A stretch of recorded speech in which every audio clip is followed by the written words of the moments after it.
गरीब साध साध सब नेक हैं, आप अपनी ठोरे, जो सतलोक ले जाएंगे वो साधु कोई और।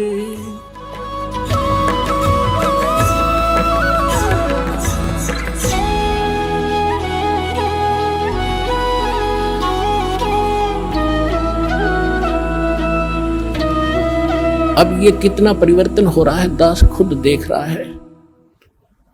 कहीं किसी का कोई धन पड़ा है, हमारा भक्त उठावेगा नहीं, और देख लेता है कि यहां किसी और गलत आदमी का हाथ पड़ गया तो वो हानि कर देगा, इसको और नुकसान कराएगा, वो अलग बात है, लेकिन स्वयं प्रयोग नहीं करेगा।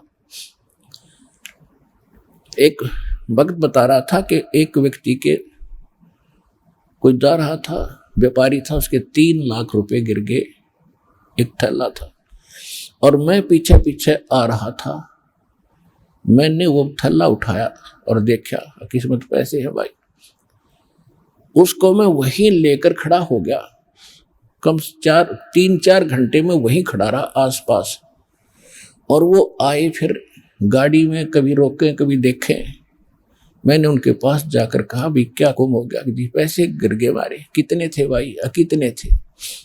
कैसे कैसे नोट थे? कैसे थे? ये थे। अकले आपका 4 घंटे हो गए मैंने आपकी इंतजार करते। और नहीं तो बच्चों, जब भगवान साथ ना होता देख के काख में और केरा की जाकर देखो पीछा, तो दास चाहता कि ऐसा जमाना आवे और ये पता चले कि भगत ऐसे होते हैं, और फिर भगवान कितना प्रसन्न होगा आपसे। तो इस प्रकार हमने एक साधु भक्त और साधुता में आना पड़ेगा, हमने मन जीती बनना पड़ेगा। कहे कबीर और सब दुखी एक संत सुखी मन जीती हो। आप मन जीत कर नो मन जीता जाएगा भगवान के ज्ञान से।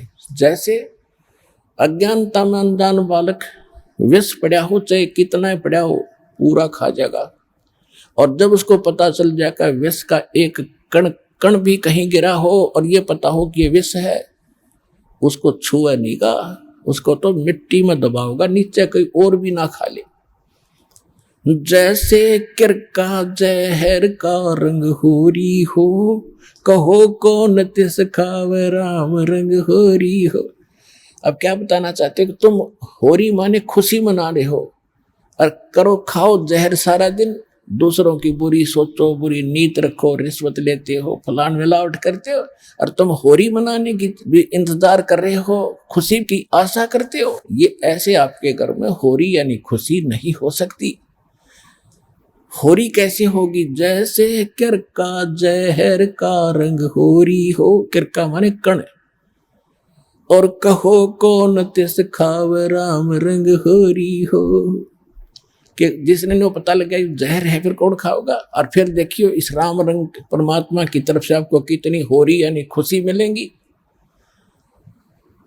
तो हमें ये जहर दिखाई देगा, और 100% वैसे हम किसी का दूसरा के में लेते हैं। जैसे हम दहेज लेते हैं, अब गरीब आदमी अपनी बेटी को पराई करने के लिए और सामने वाले उस भेड़िए का मुंह बंद करने के लिए चाहे कुछ भी करना पड़े, बेटी पराई करनी है, ऐसी समस्या उसके सामने होती है, और वो व्यस खा रहा उसको पता नहीं, और वो दुख पाकर आत्मा मोस के कहीं से कर्जा उठा कर बेटी पराई करता है। अब हमने ये प्रतिज्ञा करनी है कि ना दहेज लेंगे ना देंगे, चाहे ब्याह हो चाहे ना हो। और क्यों कैसे ना होगा? वाह भाई वाह, भगवान ने संस्कार जोड़ रखे, उसने मिटा कौन देगा?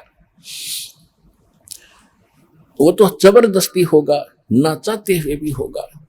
ये तो हम बकवाद करते हैं, सिर्फ फिर पैसे वालों ने शुरू की थी, मायाधारी मस्करों ने, और मीडियम स्तर के गरीब व्यक्ति तो बेमतलब उस परंपरा में पीछे जाते हैं। तो हमने ये नहीं करना है, क्योंकि ये फिर हमने देना पड़ेगा अगले जन्म में। तो हम ये संस्कार घटाएंगे बढ़ाएंगे नहीं। यदि भक्ति करनी है, और नहीं तो वे करो जो तुमने कर रहे हो, थारी मौज है। फिर भक्ति और मोक्ष की इंतजार मत करियो, लेकिन मर्यादा भंग करके चलोगे तो मर्यादा में रहो, आप भी सुखी, आपके बच्चे भी सुखी, आपकी बेटी भी सुखी रहेगी, क्योंकि आप उसको भगवान से जोड़ दो। जब भगवान साथ होगा तो उसकी कमी किस चीज की रह जाएगी? जब नितर भक्ति सच्चे मन तक करेगी, वह लगन से रहेगी, मर्यादा में रहेगी, अगले कुल को भी सुधार देगी हमारी बेटी, जा करके उनको विवश होना पड़ेगा उसकी साधना को और उसकी नेचर को देख करके। तो इसी प्रकार ये प्रचार होगा।